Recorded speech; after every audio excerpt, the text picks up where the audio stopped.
Hi అండి, అందరికీ నమస్తే.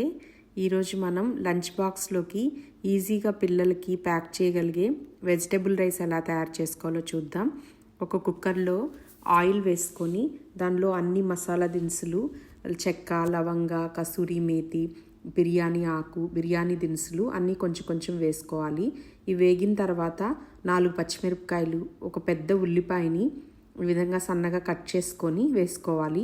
ఉల్లిపాయలు వేగిన తర్వాత నేను మీల్ మేకర్స్ వేస్తున్నాను.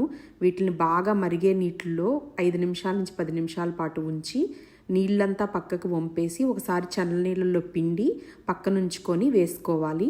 ఈ మిల్ మేకర్స్ 10 నిమిషాలు వేగిన తర్వాత కొంచెం సాల్టు, కొంచెం అల్లం వెల్లుల్లి పేస్ట్ వేసి ఈ మిల్ మేకర్స్కి సాల్టు, అల్లం వెల్లుల్లి పేస్ట్ 10 నిమిషాలు పట్టనివ్వాలి. దాని తర్వాత మీ దగ్గర ఏ వెజిటేబుల్స్ ఉంటే అవి వేసుకోవచ్చు. నేను ఇక్కడ క్యారెట్, టొమాటోస్, కొంచెం బీన్స్, కార్న్, బఠానీ, గ్రీన్ పీస్ అవి వేస్తున్నాను. అంతా వేసిన తర్వాత అవన్నీ ఉడికిన తర్వాత పొటాటోస్ కొంచెం పెద్ద ముక్కలుగా కట్ చేసి లాస్ట్లో 5 మినిట్స్ ఇంకా మనము వాటర్ పోస్తామనంగా లాస్ట్లో యాడ్ చేసుకోవాలి.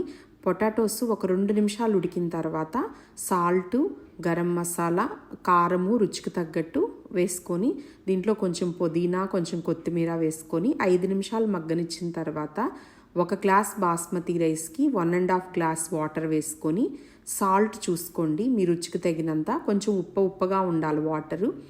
తర్వాత రైస్ యాడ్ చేసుకొని కుక్కర్ లిడ్ క్లోజ్ చేసేసి జస్ట్ 10 మినిట్స్ హై ఫ్లేమ్లో పెట్టి ఆపేయండి. ఎయిర్ అంతా పోయిన తర్వాత మనం కుక్కర్ లిడ్ ఓపెన్ చేసి చూస్తే మనకి వెజిటేబుల్ రైస్ అనేది తయారైపోతుంది. చూసారు కదా, మీల్ మేకర్స్తో చేస్తే కిడ్స్ బాగా ఇష్టంగా తింటారు. మీరు కూడా ఇలాగ ట్రై చేసుకొని మీ రెసిపీ ఎలా వచ్చిందో నాకు కామెంట్ సెక్షన్లో చెప్పండి.